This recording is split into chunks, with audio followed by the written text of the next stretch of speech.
World Trade Organization WTO. Hello friends, in this session we will discuss about World Trade Organization, popularly known as WTO.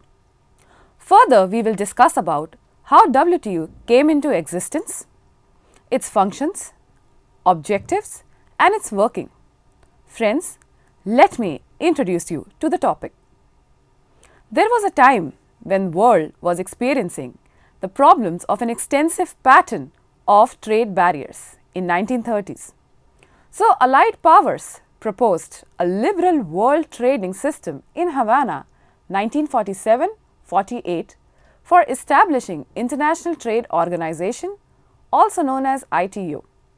In Geneva Trade Conference 1947, the General Agreement on Tariffs and Trade, known as GATT, emerged from the ashes of the Havana Charter and came into force from January 1, 1948.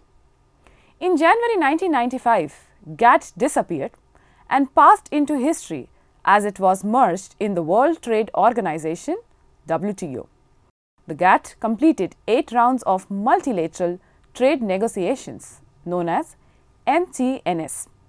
The Uruguay Round, the 8th round, concluded with the signing of the final act on April 15, 1994 in Marrakesh and produced the WTO agreement and its annexes.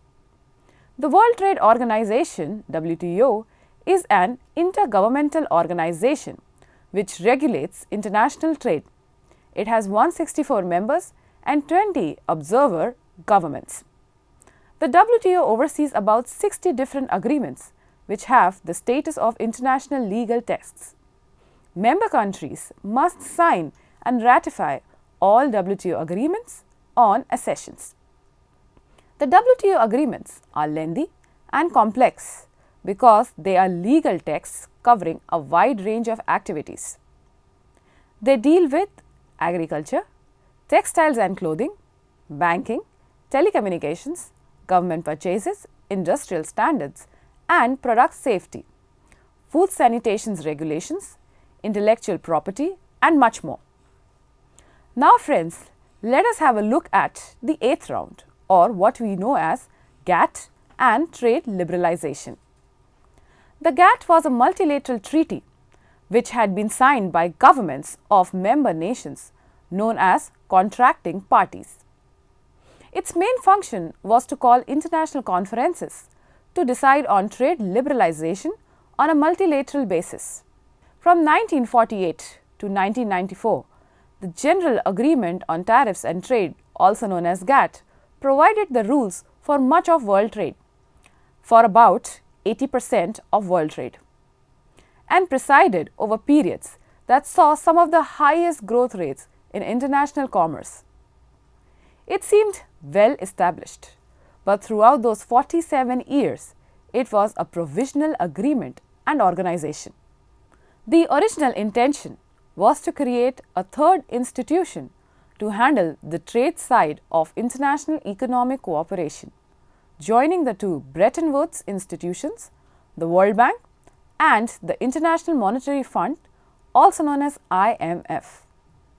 During this period, GATT sponsored 8 trade rounds where member nations agreed to mutually reduce trade barriers.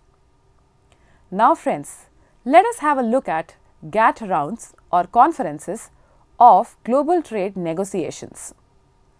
The first conference took place at Geneva, Switzerland in 1947.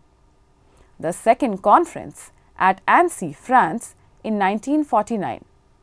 The third conference took place at Torquay, England in 1950-1951. The fourth conference at Geneva, Switzerland in 1955-56. The fifth conference was held again at Geneva, Switzerland in 1960-61, also known as the Dillon Round. The sixth conference was held at Geneva, Switzerland in 1964-67, also popularly known as the Kennedy Round. The seventh conference took place at Tokyo, Japan in 1973-79. The eighth conference in Punta del Este in Uruguay in 1986 1994. In the first rounds, negotiations were conducted on a product-by-product basis, also known as the request or the offer approach, whereby GATT contracting parties exchanged list of requests and offers on products of interest to them in order to reach agreement on tariff concessions. The WTO agreement is in fact the Uruguay Round agreement, whereby the original GATT is now a part of the WTO agreement, which came into force from January 1, 1995. The objective of the GATT was to eliminate or substantially reduce trade tariffs and other impediments to trade on the basis of reciprocity and mutual advantage.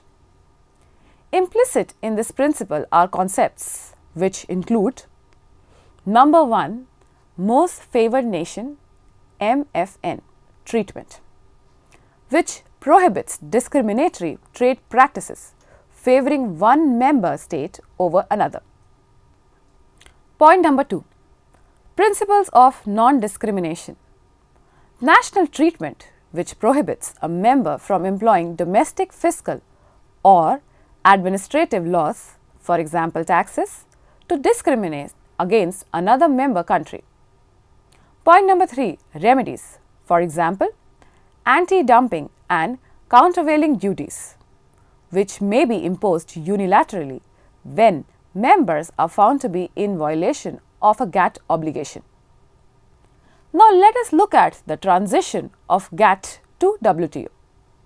By the late 1980s, a growing number of nations decided that GATT could better serve global trade expansion if it became a formal international organization. The 1982 Ministerial Declaration identified problems including structural deficiencies, spillover impacts of certain countries' policies on world trade that GATT could not manage.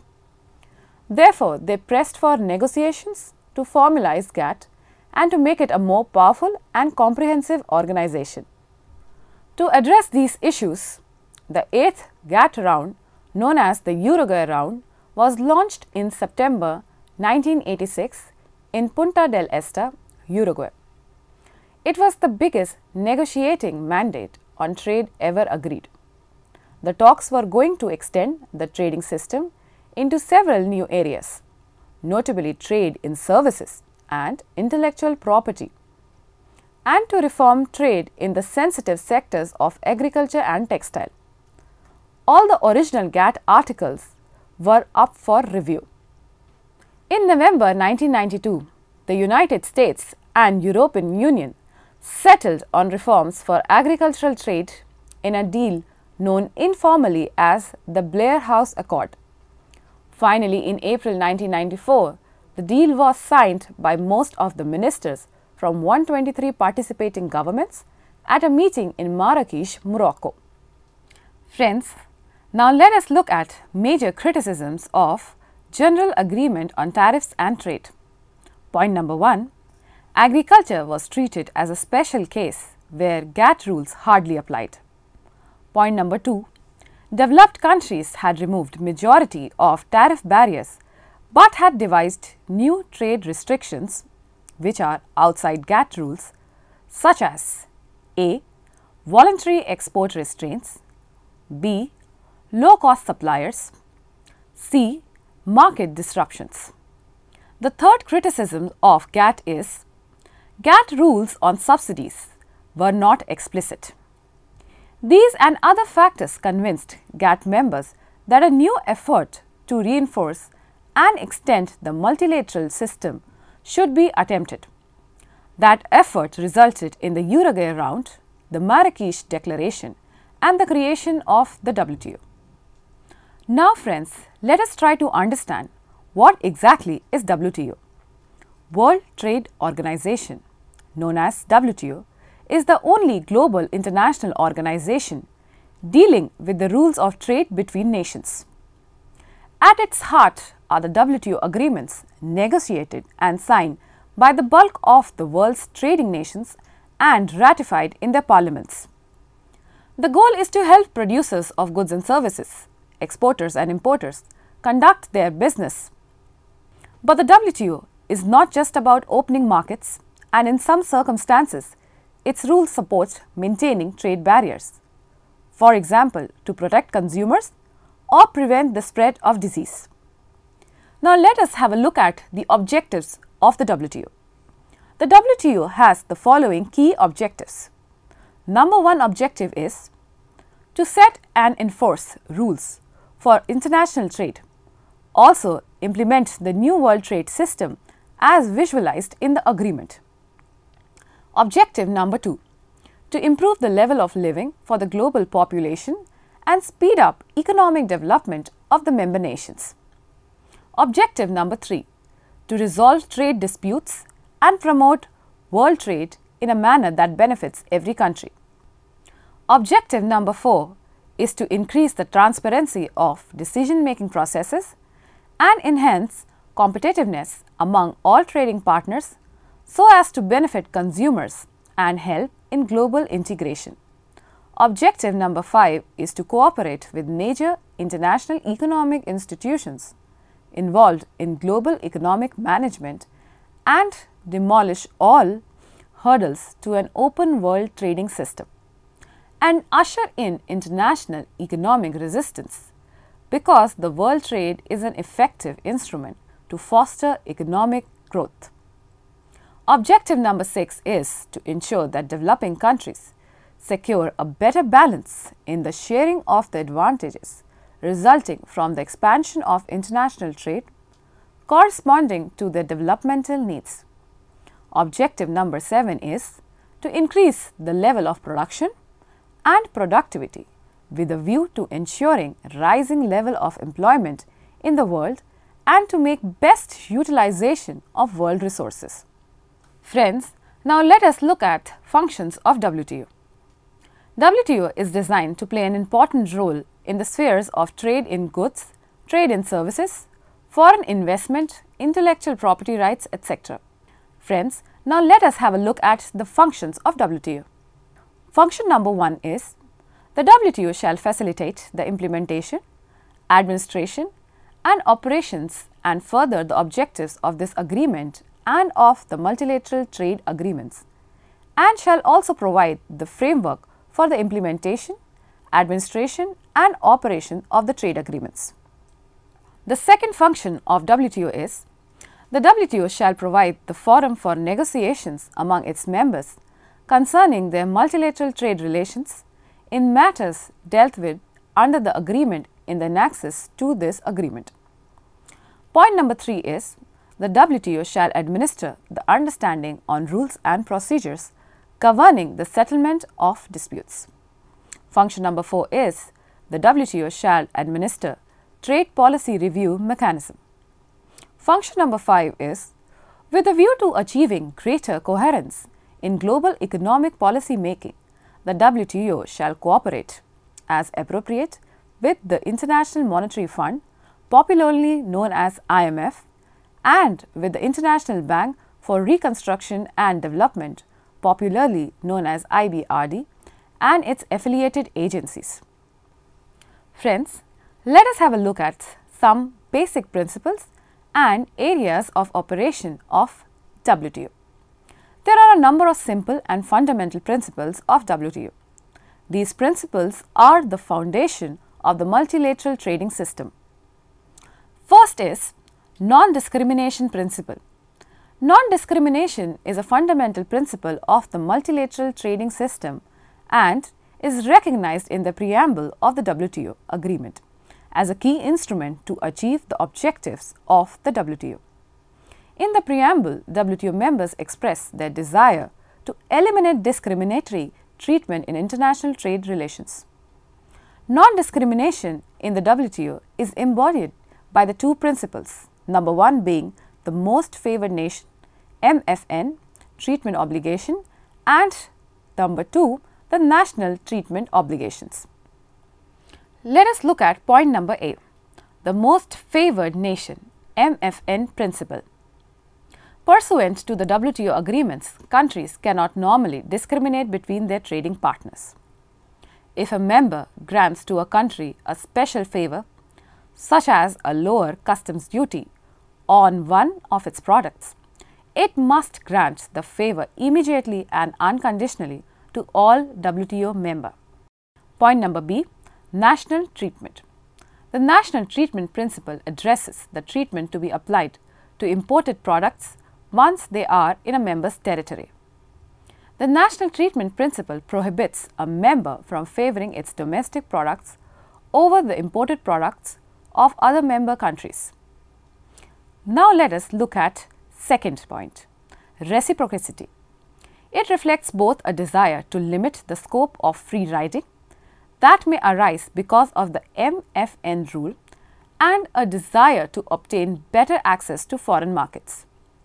A related point is that for a nation to negotiate, it is necessary that the gain from doing so be greater than the gain available from unilateral liberalization.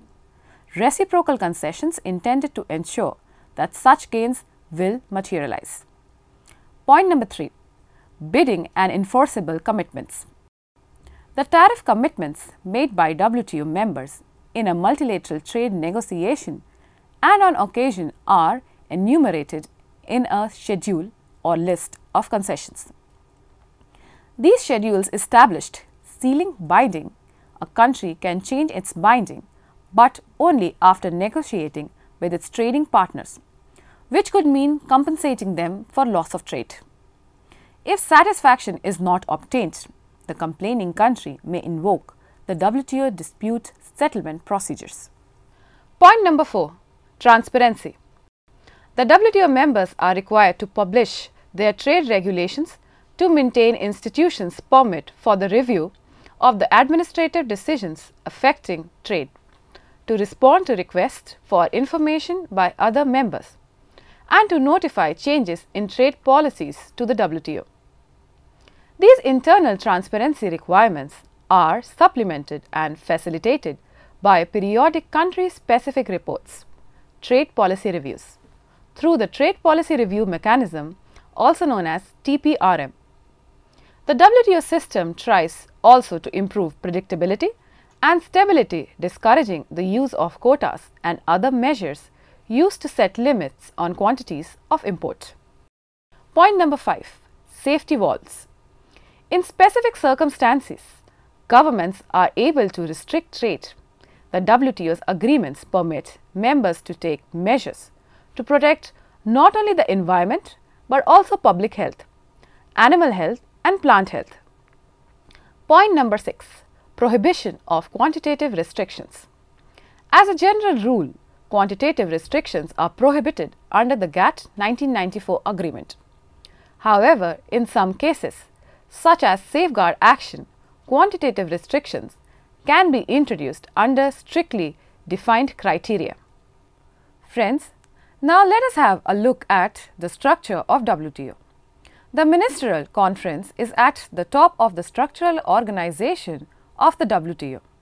It is the supreme governing body which takes ultimate decisions on all matters. It is constituted by representatives of, usually ministers of trade, all the members' countries. The General Council is the second level body in the WTO. It acts on behalf of the Ministerial Conference on all WTO affairs. It meets as the dispute settlement body and the trade policy review body to oversee procedures for settling disputes between members and to analyze members' trade policies. The General Council has the following subsidiary bodies which oversee committees in different areas. First is Council for Trade in Goods. There are 11 committees under the jurisdiction of the Goods Council, each with a specific task. All members of the WTO participate in the committees. The Textiles Monitoring Body is separate from the other committees, but still under the jurisdiction of Goods Council. The body has its own chairman and only 10 members. The body also has several groups relating to textiles. Number 2. Council for Trade-related aspects of intellectual property rights. Information on intellectual property in the WTO, news and official records of the activities of the TRIPS Council and details of the WTO's work with other international organizations in the field. Number 3. Council for Trade in Services. The Council for Trade in Services operates under the guidance of the General Council and is responsible for overseeing the functions of the General Agreement on Trade in Services GATS. It is open to all WTO members and can create subsidiary bodies as required. Number 4. Trade Negotiations Committee. The Trade Negotiations Committee, also known as TNC, is the committee that deals with the current trade talks round. The chair is WTO's Director General. As of June 2012, the committee was tasked with the Doha Development Round. The Service Council has 3 subsidiary bodies: Financial Services, Domestic Regulation, GATT's Rules and Specific Commitment. The Council has several different committees, working groups and working parties. There are committees on the following: Trade and Environment, Trade and Development, Subcommittee on Less Developed Countries, Regional Trade Agreements, Balance of Payments Restrictions and Budget, Finance and Administration. There are working parties on the following as well: Accession. There are working groups on the following as well: Trade, Debt and Finance, and Trade and Technology Transfer. Now let us look at the working of WTO. The WTO describes itself as a rules-based, member-driven organization. All decisions are made by the member governments and the rules are the outcome of negotiations among members. The highest decision-making body of the WTO is the Ministerial Conference, which usually meets every 2 years. It brings together all members of the WTO. Next body of authority is the General Council in the WTO. The WTO agreement foresees votes where consensus cannot be reached, but the practice of consensus dominates the process of decision making. The administration of the WTO is conducted by the Secretariat, which is headed by the Director General appointed by the Ministerial Conference for the tenure of 4 years. He is assisted by the 4 deputy directors from different member countries. The annual budget estimates and financial statement of the WTO are presented by the Director General to the Committee on Budget, Finance and Administration, popularly known as CBFA, for review and recommendations for the final approval by the General Council. Friends, now let us conclude today's session. The WTO's creation on 1st January 1995 marked the biggest reform of international trade since after the Second World War. It also brought into reality the failed attempt in 1948 of GATT to create an international trade organization known as ITO. Formation of WTO is widely regarded as the most profound institutional reform of the world trading system since the GATT's establishment. The Ministerial Conference is the supreme governing body of the WTO. It takes ultimate decisions on all matters. The General Council is composed of the representatives of all the members. It is the real engine of the WTO, which acts on behalf of the Ministerial Conference. The WTO's overriding purpose is to help trade flow as freely as possible, so long as there are no undesirable side effects, because this is important for economic development and well-being. Thank you, friends.